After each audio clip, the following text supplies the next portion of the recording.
जरा सोचिए, अरबों रुपये के एकदम नए चमचमाते लड़ाकू विमान पूरी तरह से तैयार, लेकिन फिर भी हैंगर में खड़े हैं।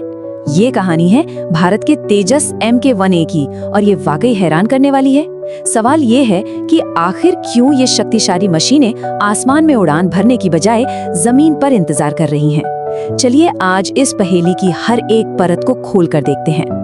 ये जो तस्वीर है ना, ये अपने आप में पूरी कहानी कहती है। एक तरफ आसमान पर राज करने के लिए बने जेट्स हैं और दूसरी तरफ वो हैंगर जहां उन्हें रखा गया है।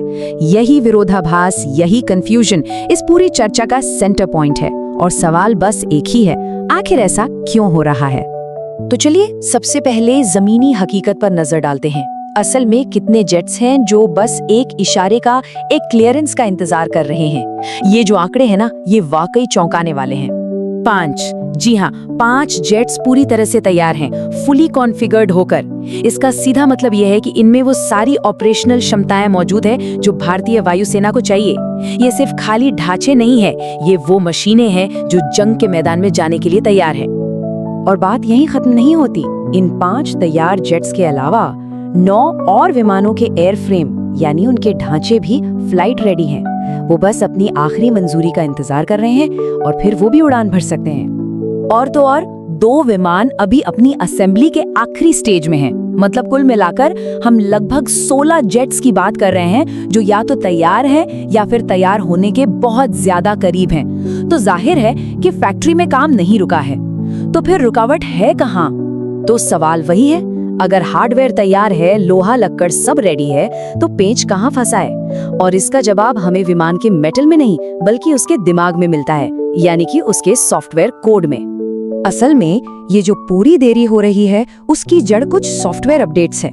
ये वो छोटे छोटे बदलाव हैं जो भारतीय वायुसेना चाहती है ताकि ये जेट उनकी जरूरतों और उनके काम करने के तरीके के हिसाब से 100% परफेक्ट हो। और यहाँ एक बहुत दिलचस्प बात है, ये जो सॉफ्टवेयर में बदलाव हो रहे हैं ये किसी गड़बड़ी या खराबी को ठीक करने के लिए नहीं हो रहा है। नहीं, ये असल में कस्टमाइजेशन है।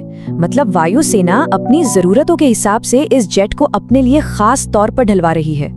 इसे समझने का एक बहुत ही आसान तरीका है। मान लीजिए ये इंजन में किसी बड़ी खराबी जैसा मामला नहीं है। ये बिल्कुल वैसा है जैसे आप एक नई नवेली कार खरीदने जाएं और डिलीवरी लेने से पहले कहें कि भाई इसके टच स्क्रीन का लेआउट जरा मेरी पसंद के हिसाब से सेट कर दो। तो यहाँ परफॉर्मेंस की नहीं बल्कि पसंद और प्राथमिकता की बात है। और यहीं से ना कहानी में एक बहुत ही दिलचस्प मोड़ आता है।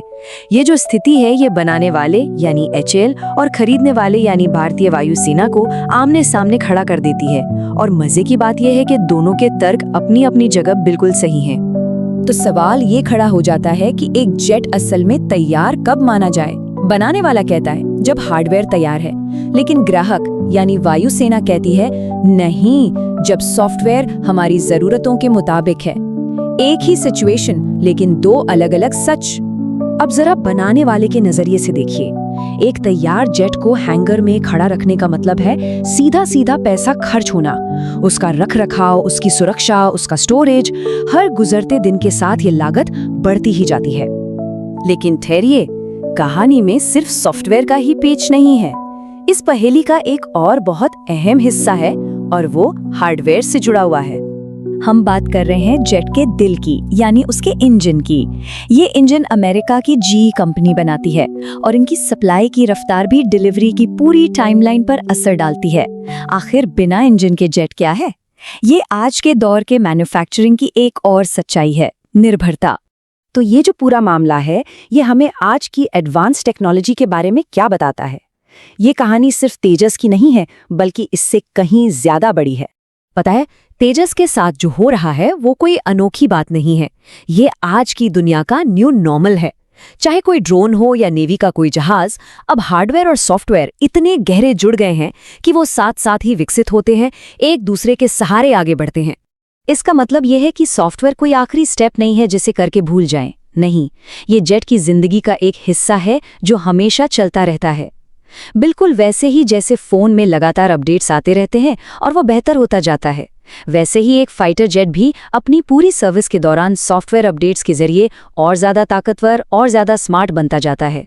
और ये हमें 21वीं सदी के एक बहुत बड़े और बुनियादी सवाल पर लाकर छोड़ देता है। आज की इन आधुनिक मशीनों में जो कोड पर चलती हैं, मैन्युफैक्चरिंग आखिर खत्म कहाँ होती है और सॉफ्टवेयर डेवलपमेंट शुरू कहाँ से होता है? या शायद ये दोनों अब कभी अलग होते ही नहीं।